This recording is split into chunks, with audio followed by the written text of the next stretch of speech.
Good evening. It is March 12th, 2024. Welcome to the San Marino Unified School District Board of Education meeting. Here is your board president, Shelley Ryan.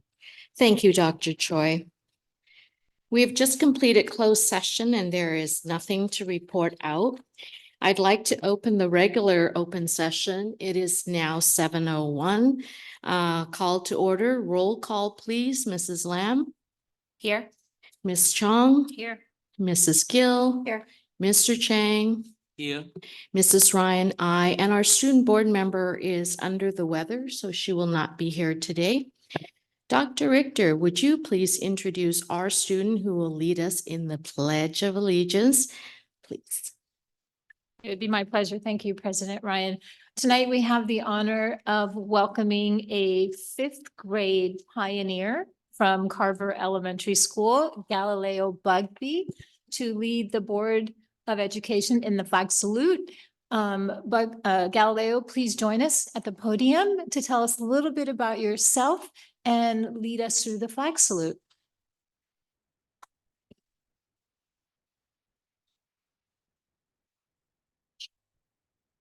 Good evening, Superintendent Della Torre, distinguished board members, and all those in attendance. My name is Galileo Bugby, and I'm a fifth grade pioneer at Carver Elementary. I'm very grateful to have received the honor of being chosen to inform you all of the going-ons at Carver. Less than a week ago, Carver held the Jogathon, an exciting school-wide event where we jogged to raise funds for our school while getting in some exercise and having fun with our friends. This year, we had the San Marino Fire Department and San Marino Police Department there to cheer and encourage us along. It was a great event to participate in. Back in February, we, the Fall Student Council, along with our amazing PTA, also hosted the Treats with Your Sweets event. We arrived at Carver at 7:30 in the morning to serve over 700 students and their families. It made for a great Valentine's Day morning. The fundraiser was a huge success. I've never seen the Scrim Auditorium so full of fun and excitement. Recently, our ever-generous PTA paid to repair our school's incredibly popular handball courts. The wood was replaced and painted, and the courts now look brand new, with almost no sign of the repetitive hitting of the ball against the wall that enthusiastic handball players inflicted upon them over the years.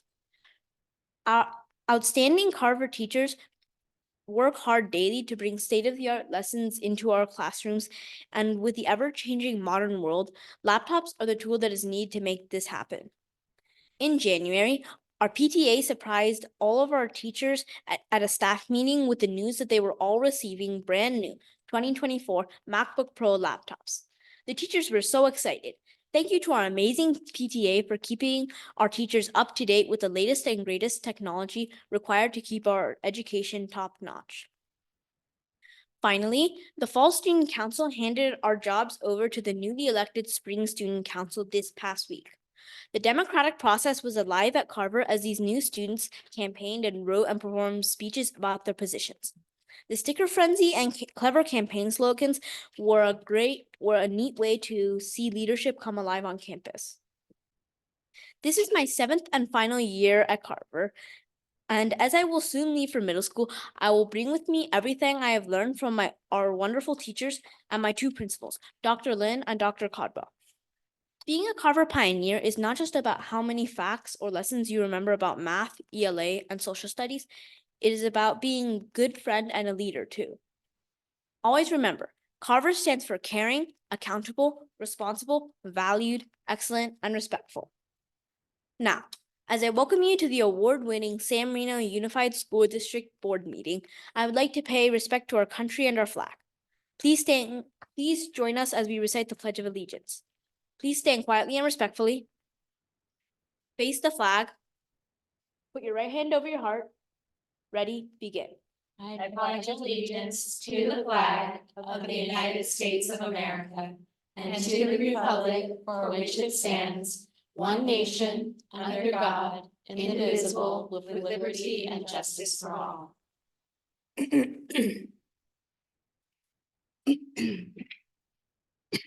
Now, I have a certificate that I would like to present to you.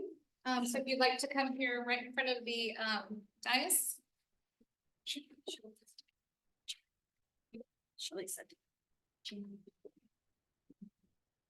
This is a certificate of appreciation for leading us in the Pledge of Allegiance this evening and for giving a wonderful presentation on your experiences at Carver Elementary. Thank you so very much. You did an outstanding job and we are very proud of you. So we're going to take a photograph of you, if that's okay. One with the board and then we'll get your parents to come up here and get a photograph as well. Yes, great job, outstanding.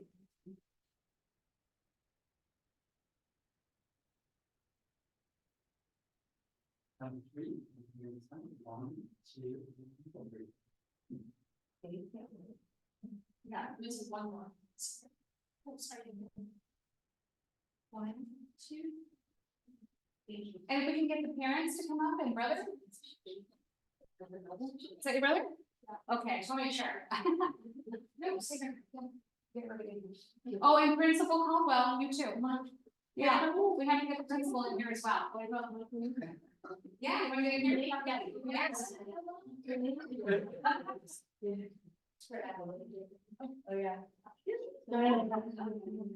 Okay, let's get you over there. There we go. All right, here we go.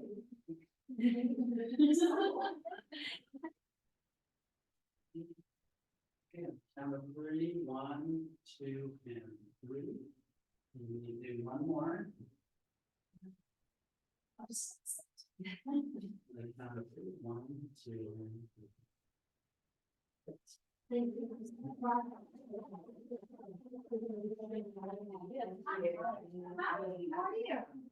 It's, I like your Jurassic Park jacket. Very proud of you. Your students. They certainly are impressive. Thank you so much.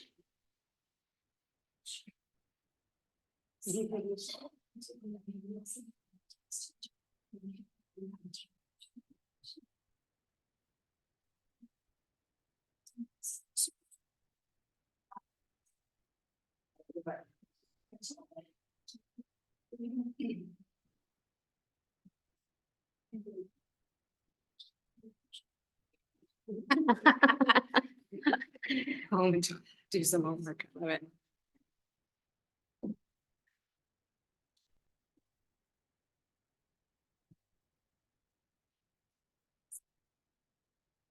Thank you. Thank you, sir. And on to homework, I heard you say. Bye-bye. Good night. Good night. Thank you. All right, next we have the approval of the agenda. Do I have a motion to approve the agenda? Move to approve the agenda. Thank you, Mrs. Gill. Second. Thank you, Mrs. Lamb. And so with that roll call, Mrs. Lamb, Aye. Mrs. Chong, Bye. Mrs. Gill. Aye. Mr. Chang. Aye. Mrs. Ryan, aye. And the approval of the agenda has passed. There's approval for minutes for for February 6th, 2024 Board of Education meeting minutes. Do I have a motion to approve the meeting minutes? Move to approve. Thank you, Mrs. Lamb. Second. Thank you, Mrs. Chong. And so with that, for the approval, I'd like to do roll call for February 6th, 2024. Roll call, Ms. Lamb. Aye. Mrs. Chong. Aye. Mrs. Gill. Aye. Mr. Chang. Aye. Mrs. Ryan, aye, and the motion has passed. Public comment. The Board of Education has adopted Board Policy 9323B to ensure the public's right to be heard in any matters pertaining to the San Marino Unified School District. Persons who wish to provide public comment will have 3 options to submit public comments. First, they may submit through an online form, and as of this afternoon at 3:30, there were no submissions. The online submissions are shared with the rest of the board, but is not read out loud during the board meeting. Request to speak during the meeting via Zoom. Dr. Choi, do we have anyone waiting on the Zoom? We do. So. All right, so let's do the requisite 1 minute. Thank you, President Ryan. We're pausing for 1 minute to take any requests to speak regarding matters that are not on the agenda or items that are in the consent or action sections of the board agenda. If you'd like to make a request to speak, go and please press the raise hand icon or dial *9 or submit a public comment card.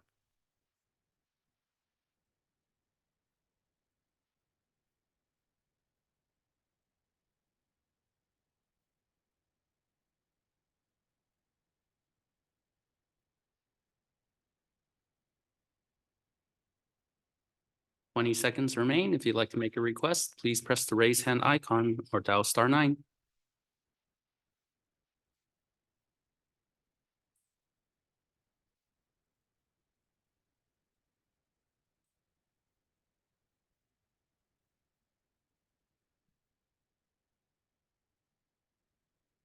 Okay, we have no requests. Thank you, Dr. Choi. All right, Ms. Delatorre, was there anyone with a comment card? We have no public cards submitted tonight. Thank you. All right, next we have the public hearing. I would like to turn it over to Dr. Jason Rose to conduct tonight's public hearings. Thank you and good evening, President Ryan, Board of Education, Superintendent Dr. Delatorre, Executive Cabinet. Tonight, the Board of Education will pause the board meeting to conduct a public hearing and take public comment on the 2024-2025 District Sunshine Proposal for contract negotiations between the San Marino Unified School District, the San Marino Teachers Association, and the California School Employees Association, Chapter 120. Copies of the District Sunshine Proposal for contract negotiations between the San Marino Unified School District, the San Marino Teachers Association, and the California School Employees Association, Chapter 120, are available at the back of the room for review. These proposals will be brought back to the Board of Education for consideration and approval at the March 22nd, 2024 meeting. Dr. Choi, please pause the meeting for 1 minute to take public comment. Okay, thank you, Dr. Rose. We're pausing for 1 minute. If you'd like to make a request, please press the raise hand icon, dial *9, or submit a public comment card.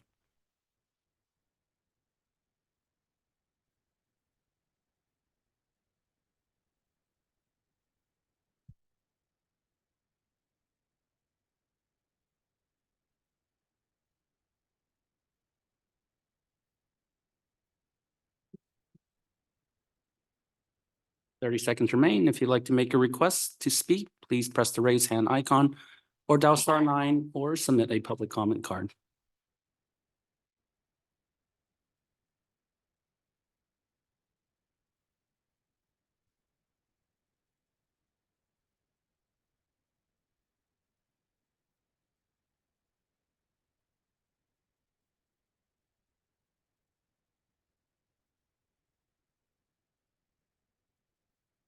Okay, Dr. Rose, there are no requests. All right. We also have the public hearing for CSEA Sunshine's proposal with SMUSD. Tonight, the Board of Education will pause the board meeting to conduct a public hearing and take public comment on the 2024-2025 Sunshine Proposal for contract negotiations between California School Employees Association, CSEA Chapter 120, and the San Marino Unified School District. Pursuant to the Educational Employment Relations Act, the California School Employees Association, Chapter 120, is making its 2024-2025 Sunshine Proposal available for the public's review.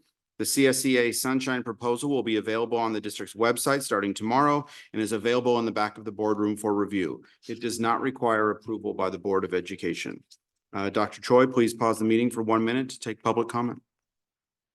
Okay, we're pausing for 1 minute. If you'd like to make requests, please press the raise hand icon, dial *9, or submit a public comment card.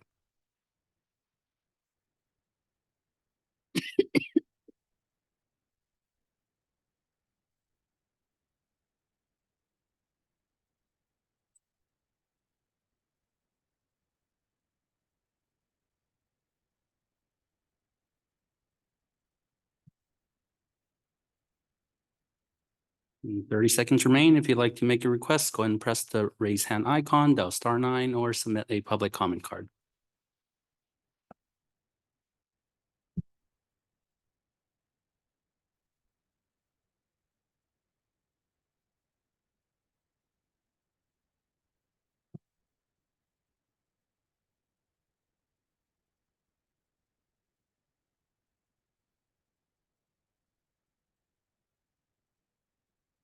Okay, Dr. Rose, we have no requests.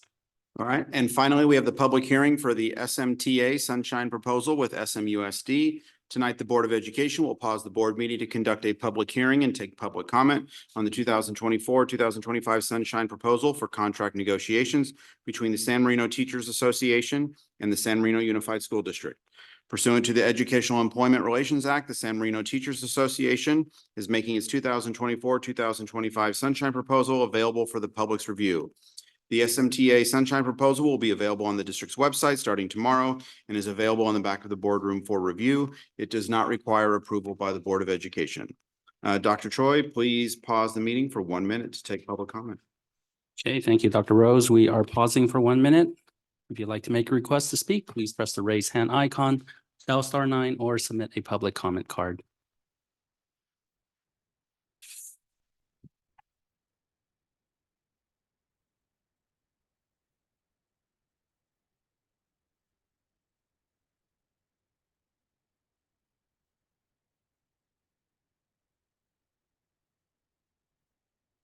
And we have 30 seconds remaining. If you'd like to make a request, please press the raise hand icon, dial *9, or submit a public comment card.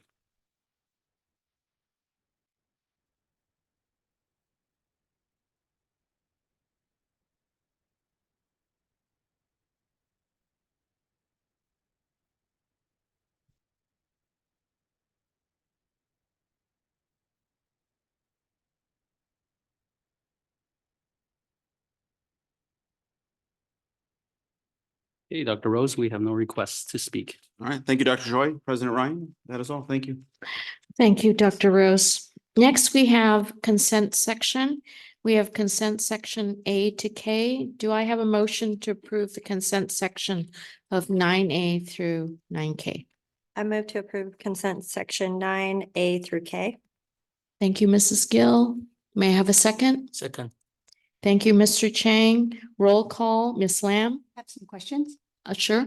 So regarding the overnight field trips, there were some modifications with forms. And so one of the field trip has the new forms, the other field trip has the old forms, and some of the other contracts, like the behavior contracts, are not included. So I just wanted, this is more of a comment. So I just wanted to make sure that we ensure that we get the correct forms turned in once that all gets finalized. And then the second one was in the Clovis field trip. I know that this is just a contingency application, but there were no costs included in that one. And it said that it was going to be covered by the school and the boosters. So it would be helpful when that plan gets closer to date, which I know is contingent upon whoever actually makes it to CIF, that we make sure we have those funds covered in our budgets, and speak with the boosters to ensure that all of the funds are actually allocated for that, just because it wasn't included.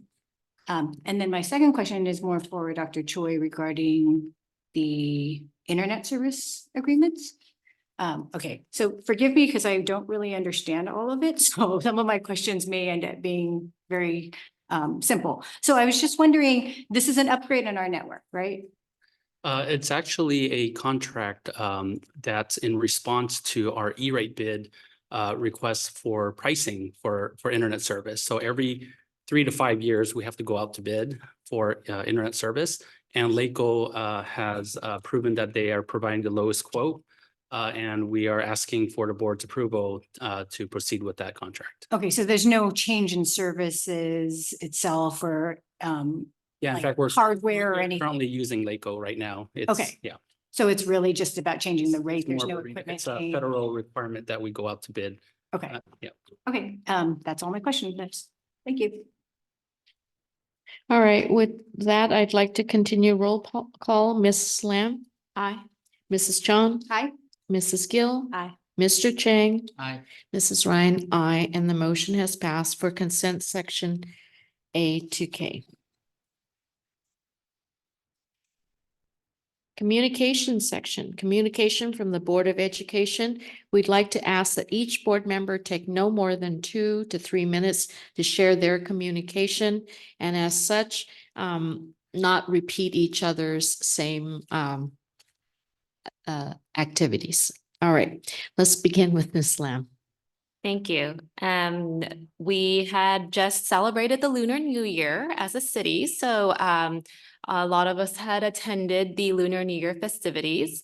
I want to take a moment to thank PTA and also the Chinese Club of San Marino for all the different celebrations throughout the district, including the ones at Carver, Valentine, and the most recent one at Lacey Park.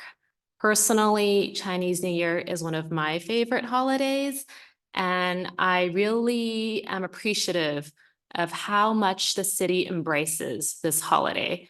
As someone that has grown up in a neighboring school district, Chinese New Year was not something that was largely celebrated or even acknowledged.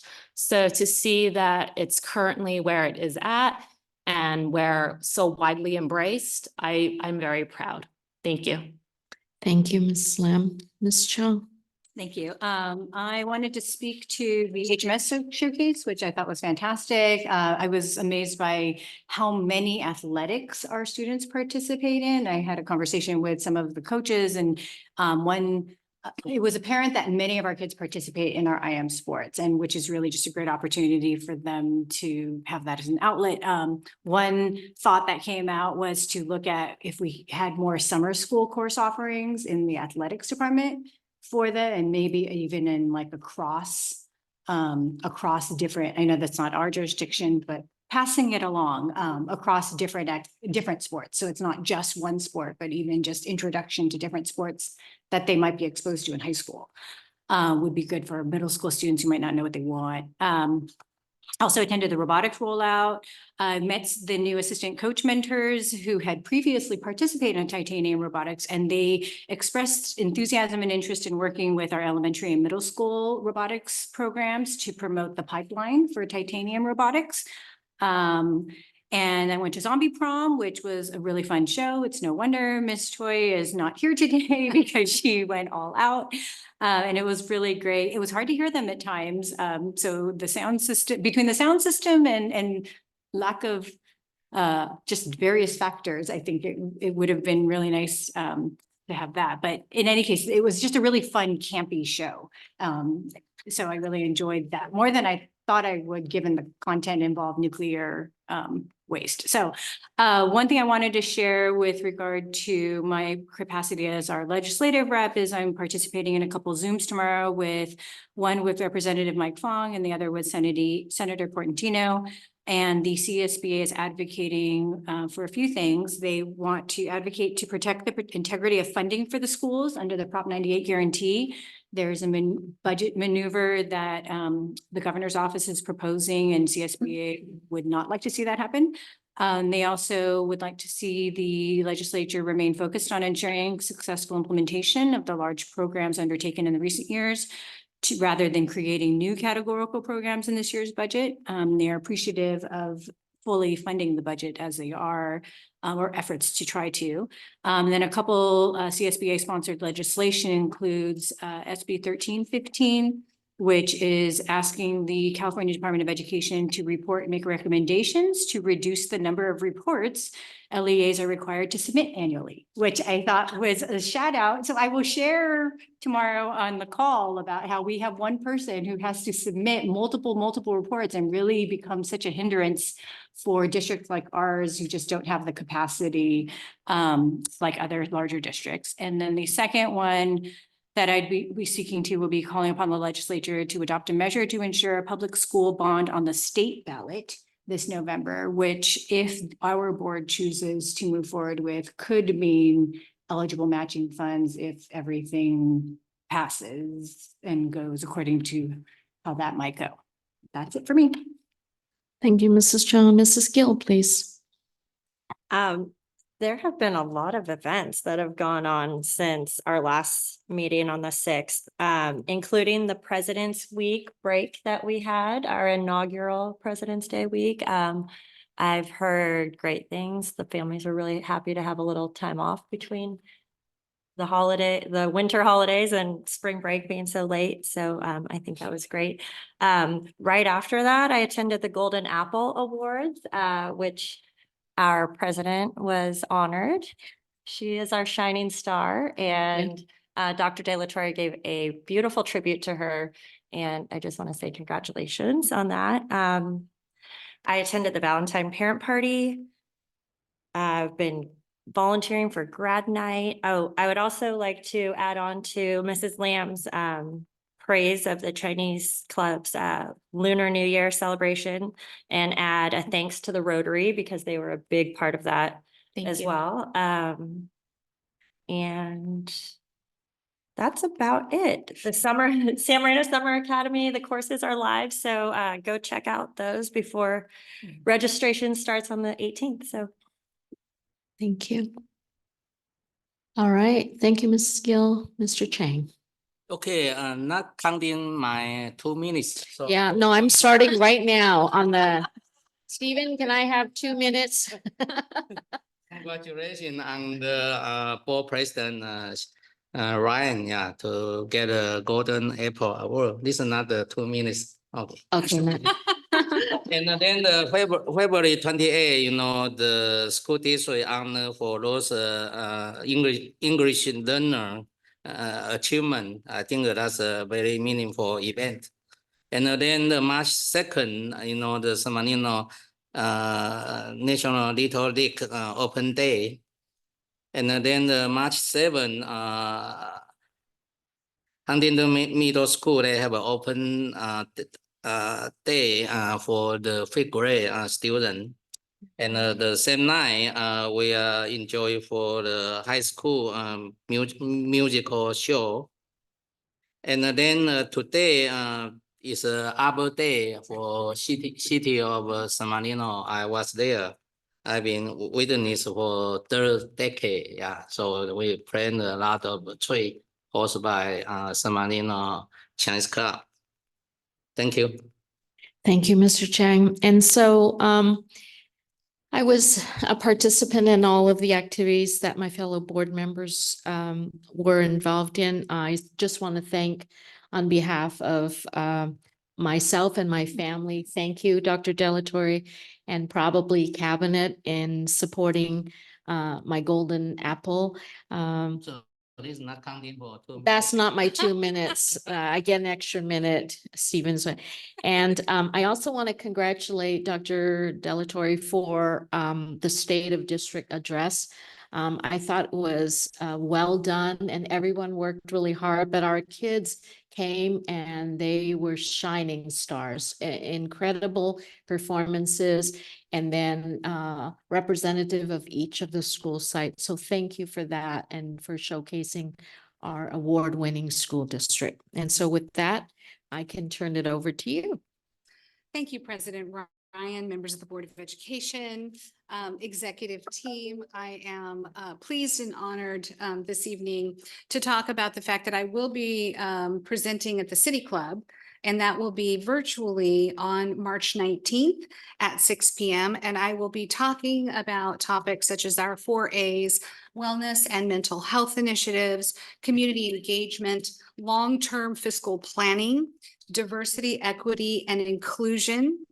And I will be talking about the bond, the prospective bond. And I know the board has not yet made a decision on whether or not to move forward with that, but our Facilities Advisory Committee has been working very, very hard. And thank you to Board Clerk Francesca Gill and Board President Shelley Ryan for being the 2 board member representatives on that important committee. On March 19th at 7 p.m., we will have the architectural firm presenting the facilities master plan along with the project list, and costs will be assigned to each one of those projects. So this meeting will be a pivotal meeting that I encourage everyone to attend. And it is going to be the first time that the Facilities Advisory Committee has had an opportunity to see what the costs of each one of those projects will be. In addition to that, they will have an opportunity to engage in a prioritization of those projects that will be presented to the Board of Education for their review and analysis. It needs to be said that the Board of Education will reserve the right to make any final decisions on the priority of the projects going forward. And there will be a board study session happening in April, where we will invite members of the public to come in and provide comment should they choose to do so. That will be an important meeting. So I have just nothing but wonderful things to look forward to. And thank you to the Board of Education for being so engaged. And I want to say congratulations. I know we're not supposed to be redundant, but congratulations to Mrs. Ryan for getting the Golden Apple Award. This is her 11th year as a board member. Being a board member, as you all know, is not an easy job. It's a pretty tough job, and you do it well, and you do it with heart and compassion and passion, and you do it for free. So thank you so much, and congratulations. It was a well-deserved award. Thank you. Thank you. All right. So next, thank you, everyone, for your kind words. Communication, action item. Thank you. I'd like to turn it over to Dr. Lynn to present the second interim financial report for approval. This is the second interim financial report. Dr. Michael Lynn will present the interim report and the long-range financial projections to the Board of Education for a review and for approval. Thank you, Board President Ryan, members of the Board of Education, Superintendent Dr. Delatorre, and executive team. Item 11A is about the second interim financial report and the long-range financial projections of the school district. It is a routine action item that is due to the county by March 15th. In the board packet, you have the SACS report, the narrative of the SACS report, along with the multi-year projection report and associated attachments. Here is the presentation that captures the most important parts of the second interim report. School districts have two reporting periods, with the first ending in October and the second ending in January. The Board of Education has the legal authority to certify these reports based on the latest projections as to whether or not the school district is able to meet our financial obligations for the current fiscal year and 2 subsequent years. On the next slide, we have Dr. Choi, next slide, please. On the next slide, we have 3 possible types of certifications: negative, qualified, and positive. The staff is happy to report that we are positive in our certification level for the second interim, and the presentation here will get into some of the main points about this snapshot in time. A positive certification means that a district can meet its financial obligations for the current and 2 subsequent years. Next slide, please.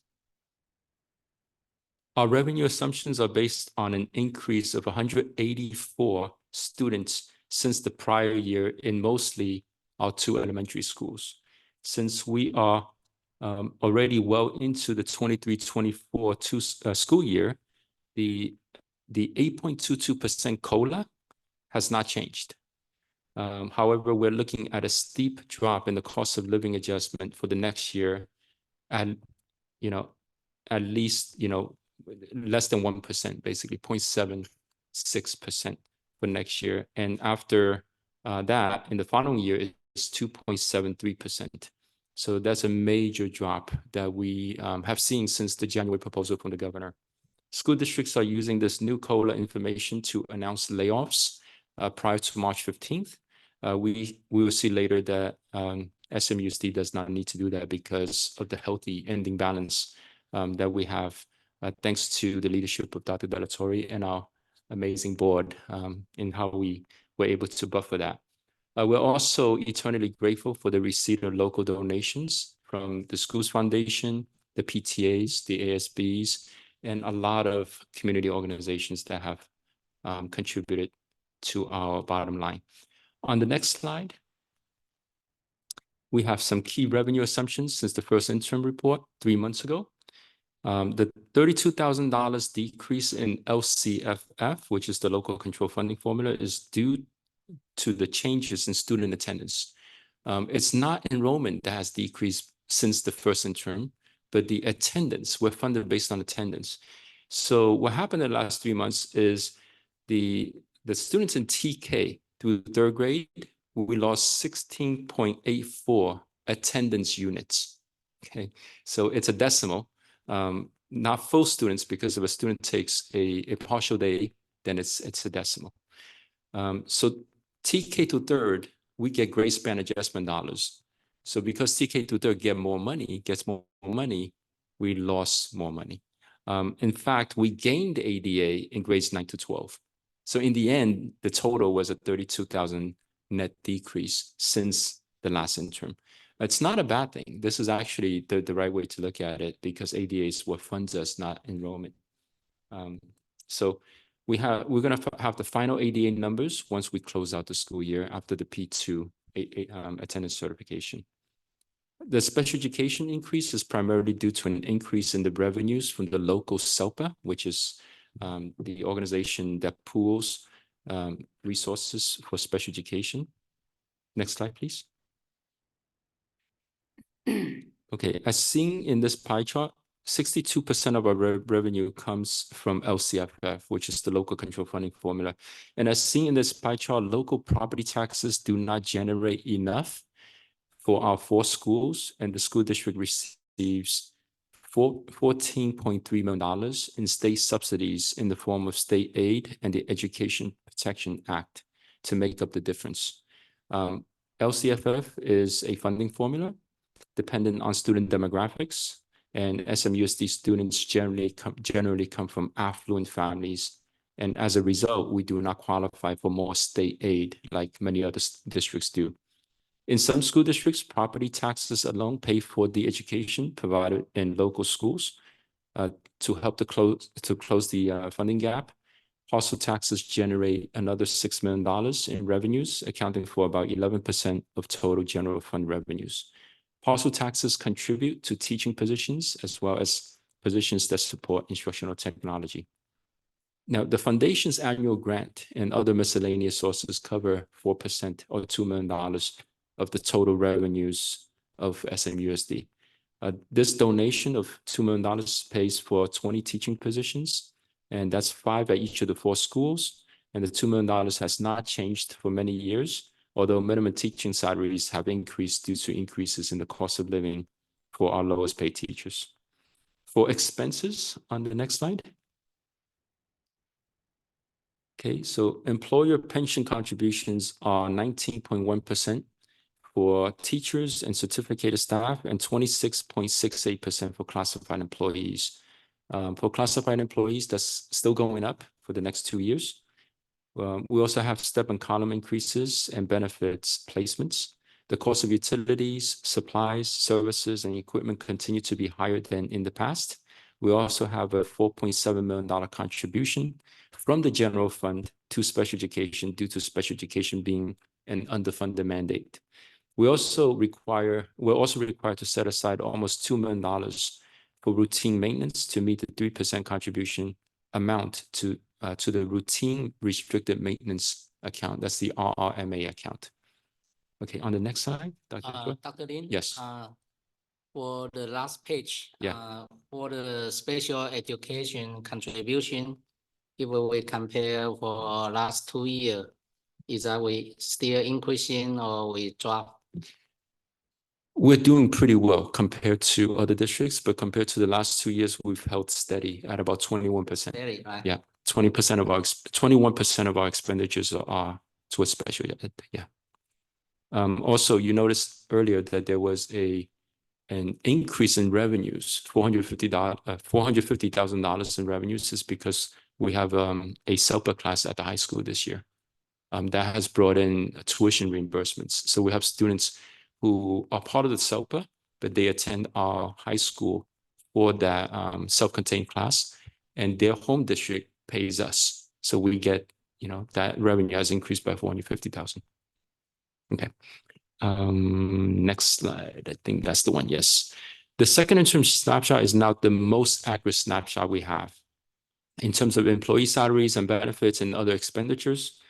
At the first interim, we were still primarily operating from the budget projections at that time. That was late October when we took the snapshot. Now, 3 months later, the second interim presents the most accurate set of expenditures up to this point. An even more accurate picture will be seen in our unaudited actuals, which we'll present in September after year-end closing. And of course, the most accurate set of expense data will be in our audited actuals after an independent auditor completes the audit of this year's books. So we have multiple phases of how we look at this budget. Okay, on the last row of this table, we have the $800,000. That is primarily for the cost of the new cameras. Thank you, Dr. Choi, for getting us that grant. And also the equipment that we have in place in the middle school basement. And after that, we submit the invoices to the insurance company. We're gonna get most of that money back from the insurance company. So the employee benefit, 12 million, that including for the pension and also health Statutory benefits. premium.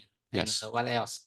So we have the unemployment insurance. We have Social Security for classified employees, health benefits, home health and welfare, PERS and STIRS, Medicare. Yeah.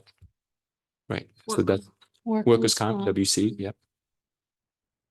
Yep. So those are the benefits.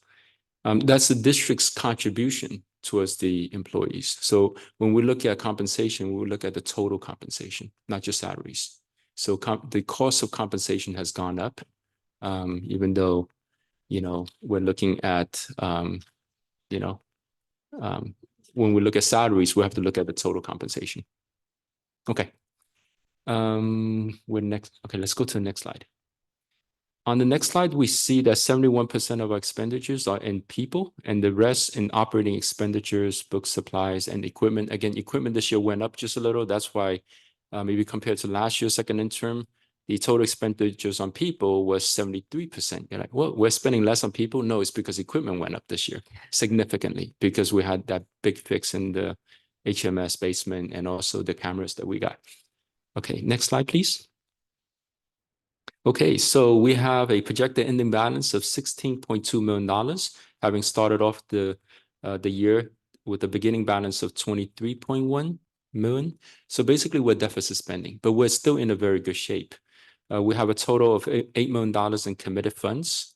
That certainly provides a cushion to help the district weather state budgetary shortfall storm that we are currently in now. There are also a few assigned balances for board goals, textbooks, and program innovations. So board goals, we started with $1 million. We have spent that down. I don't even remember Peter Crab came. We upgraded some fences. The wellness program. So we are spending that money towards the board goals. Textbooks, we're looking into the committees to gear up for the adoption cycle. Okay, next slide, please. So based on this report, I'm happy to say again that we qualify for positive certification. It is therefore recommended that the board approve the district's second interim financial report and certify the district with a positive certification. Thank you. And this concludes my presentation for the second interim report.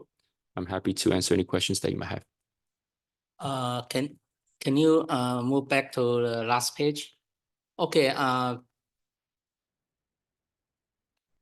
For the decline enrollment, so the budget the 2.5 million. So we still totally we have a little bit increase, or we are not. I'm glad that you point that out. So in the past, when we didn't have committed reserves, what we did was we would go out and in order to make payroll, because the state doesn't fund us on time, but we still have to make payroll. We can't just have, checks bounce, right? So we'll go and borrow money. That fund will be the first one I'm going to bring to the board to release. Because this year, when we did the budget last June for this year, we were still thinking, oh, are we going to look at a 3-year average? Can we take advantage of that? But in fact, our enrollment went up. So we didn't need to take the 3-year average. This is super good news for any school district. So it is under Dr. Delatorre's leadership, this is a collaborative effort, right? From the program side, when I was at the booth this past Sunday, people came in, they want to enroll their kids. That's what we want to see. Whereas other districts are bleeding out students, we want people that come in. So that line right there, declining enrollment, it may not be relevant now, but it was super relevant 2 years ago, even last year, even last June when we put the budget together. We don't know what the CBES numbers were gonna be. But this is total transparency to the community and to the public, that if the state government says later on, well, we promise you the apportionment, but we have to delay it because the state can make that commitment. That's the first thing I'm gonna present to the board and have a resolution passed to release that money. By the way, also interesting to know so how many students for the senior class at the high school? I Related could, to I'd the have- grad night, how many will attend the grad night? for grad night, hopefully all the students will attend grad night. Yeah, so how many senior? Typically, we have about 200 students per So, class. more but I than would the have to 200, confirm. Hopefully, I can confirm the actual number with you. Yes. I had a question that's a theoretical one. Have we ever looked at sort of what the ideal number is for our district to operate? I know that in the past, that number 3,200 was always batted around. You know, we're most likely not ever going to hit that again.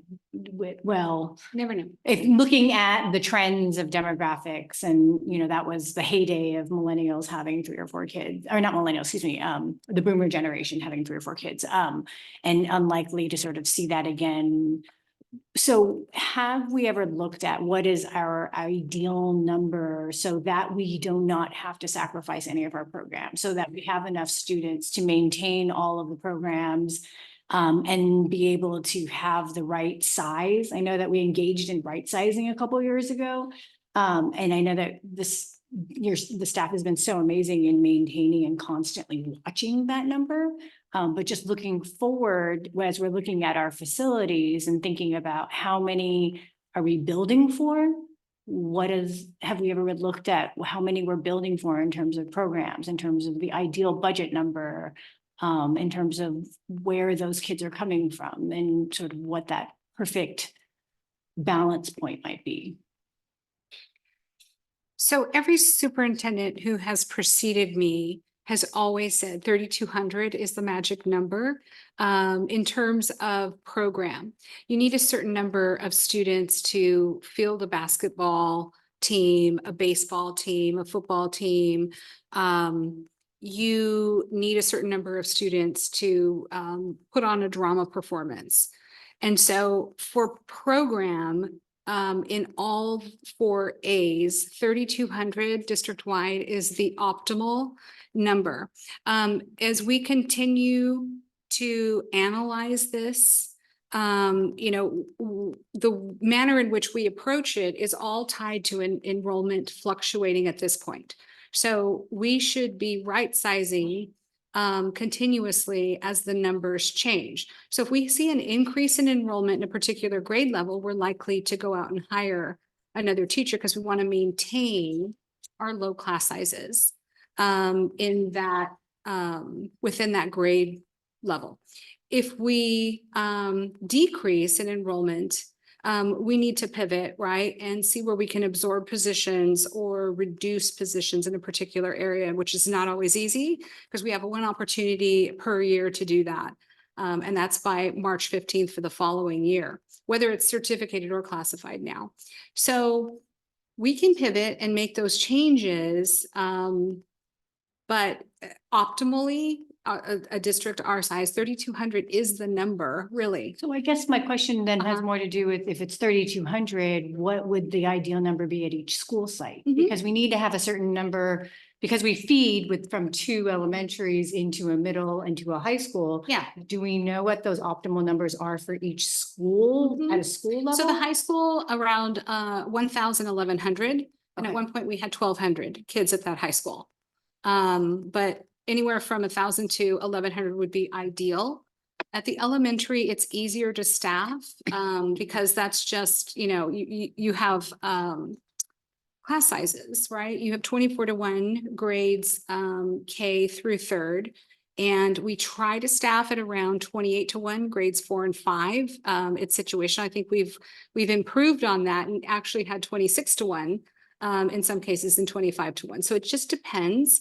But where you get into complexity is at the secondary, when you're looking at departmentalized programming. It is not always easy to staff at that level because you might need 4 sections of English and you have teachers that want a full-time job. They want to teach 5 sections. So maybe you're staffing that at the high school, 4 sections, and then at the middle school, 1 section. And that's where we get into sharing staff. So when we start to decline, that's where we have to get creative with staffing, mostly at the secondary. Much easier to pivot up or down at the elementary because it's self-contained. I know I do done very creative solutions to staff sharing and all of that, but I think we just having a sense of what our ideal numbers are. Yeah, I think is helpful. Thank you. yeah, thank you. Again, I think that it's rather understated, the job that you guys do in terms of the complex issues regarding staff and qualifications as credentials, as well as the numbers and how we grow a program like dual language enrollment, as well as facilitating for the needs of each of the students in high school as they look at college prep and readiness. With the limited funding that you guys have, we do a fabulous job, you guys do, in terms of pivoting and looking at where we need to go and how we need to get there. It is not a simple task in looking at the high school schedule. I myself have been challenged, and the things that you guys do in HR and technology, in finances, and of course in instruction, under your leadership is incredible. And so I'm always in awe of you guys. Maybe you guys should have gotten a golden apple as well. But you don't have a star. And so, you know, with that being said, no, you don't. And so I know Francesca in the parking lot got her own star. I don't know what that was all about, but she did. And so we move on. Mr. Chang, Mrs. Gill got her own star in the parking lot. She Googled it and purchased it. So that's something you can look into. All right. So with that silliness, let's move on to our next, oh, President Ryan, we have. Can I make a motion? Motion, thank you. And so with that, do we have a motion to approve the second interim financial report and the long-range financial projections? Who wrote this for me to read? Is that you, Michael? Yes. Okay. It's a test. Okay. I move to approve action item 11A, second interim financial report for Second. 2023-24. Okay, thank you, Mrs. Gill. Thank you, Mr. Chang. Roll call, Ms. Lamb, Aye. Mrs. Chong, Aye. Mrs. Gill. Aye. Mr. Chang. Aye. Mrs. Ryan, aye, and the motion has passed. I'd like to now turn it back to Dr. Lin to present the 2023-24 Transportation Services Plan for approval. Much easier to read on that one. Yes. Thank you. Thank you, President Ryan. 11B is an action item to approve the 23-24 Transportation Services Plan. The Home to School is a direct program. It's a direct reimbursement program. This was initiated last year. Last year was the first year that this became a requirement. It has to be board approved by April 1st. But there's a twist to this. The plan is not required. The plan is not required by CDE, but why are we doing this? So we're doing this because we automatically get a 60% reimbursement. And if we don't have a plan, it kind of creates issues for the auditor a year later. And we don't want to create issues for the auditor. We don't want to have an audit finding because we didn't have a plan, even though we have automatic reimbursement. So for SMUSD, the Homes to School Transportation is provided to our students with disabilities. And that has always been the case. And we're moving forward with the same plan, basically. Students with disabilities last year, in terms of transportation, cost us $88,305. And basically, it's for students who require transportation. It's not for all students with disabilities. It's students who have an IEP and their IEPs require transportation, home to school transportation. So with the 60% reimbursement, that equates to $52,983. By having the plan, and we automatically get the reimbursement, the auditor should be super happy. No findings next year. Last year, there was a hiccup because we're like, do we really want to create a big plan for all students? Because that's going to cost us royally. So sorry for the confusion last year, but this year we're going to get this done. The goal is to get it board approved before April 1st, so I could submit it, and the compliance issues are all check, I's are dotted, T's are crossed. So it is therefore recommended that the Board of Education approve the 23-24 Transportation Services Plan for submission by April 1st. Is this, Dr. Lin, is this related to the vans that we? No, No. Sorry. totally separate. The Especially- vans are for VAPA and athletics. Thank you. Move to approve the transportation services plan? Second. I'm sorry. Go All ahead. right, so thank you, Mrs. John. Thank you, Mrs. Lamb. And so with that, roll call, Mrs. Lamb, Aye. Mrs. Chong, Aye. Mrs. Gill, Aye. Mr. Chang, Aye. Mrs. Ryan, aye. Motion has passed to approve the Transportation Services Plan. Now, the Board of Education will vote for a CSBA delegate assembly representatives. All right. Do we have the nominated delegates? Yes, they're attached in the packet. and Okay. On the screen. Thank you for attaching all of their documentation on it.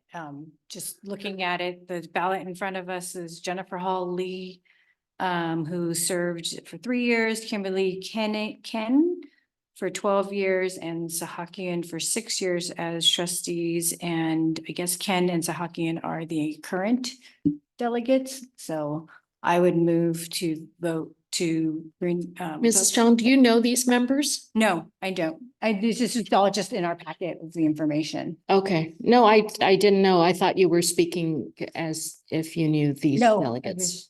Okay, Uh, is there anyone who's familiar? I know Mr. Chang sometimes knows some of them. I have a question. How come the one school district have two candidates? I think they just What- put what? themselves forward.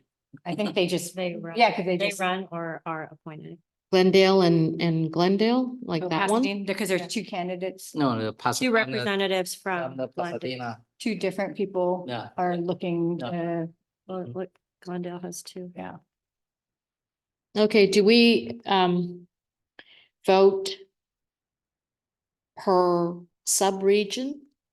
I think we only have the one in front of us, right? Right. The ballot in front of Vote us for no more for than 23A.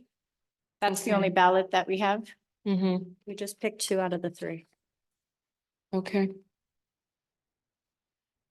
You're picking one. yes. Oh. All right, Number is there, two vote? Vote for Two? no more than Vote for no 2. more than two? There's 2 seats. vote for no more than 2, so we can vote for 2 out of the 3. Or One or two, I guess, yeah, Or if you decide you can vote for none. or none. we don't have any of them. Well, You should don't know we any of pick them? up one from each school district? Well, but the thing is, we don't know any of them, so I don't think we need to go one per school district, right? Okay, We don't, so yeah. we vote none or one? Can we authorize someone to? Well, I think we just vote as a board if we want to or not, right? So I mean, based on the packet that was prepared, Sahakian had participated in the Coast to Coast Legislative Advocacy, which I appreciate because it's hard to get yourself out to Washington DC in April. And so I appreciated that he went to the trouble of doing that. So I would like to continue to. Yeah, they want all board members to do that, and I almost laughed at them when they want it, because it's several months. I mean, it's not like 2 days or something. Yeah. You're going to each of the, So I appreciated he did that. So I mean, I think that was something that I felt was nice for him to go above and beyond his duties as a board member in his district to advocate on for us. So that would be my suggestion to vote for him. That's just me, but as a board, we all vote or not.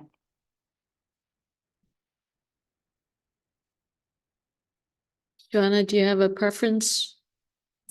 I don't know either of the 3, so I don't have a strong preference. They all have great experience in public education.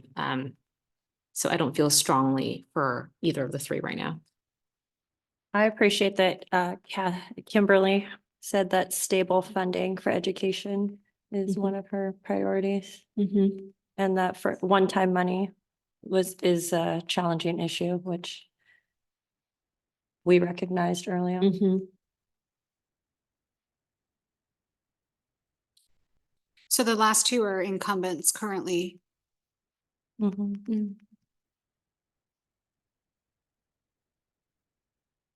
Fine. Okay. So, you guys like those two. So let's go with those two then. Right? You need a Because you motion? talked about, yes, I do need a motion. I move for our board to vote for Kimberly Kane and Shant Sahakian as the delegates for our subregion 23A. Do I have a second? Second. All right, with that, motion. Roll call, Ms. Lamb, Aye.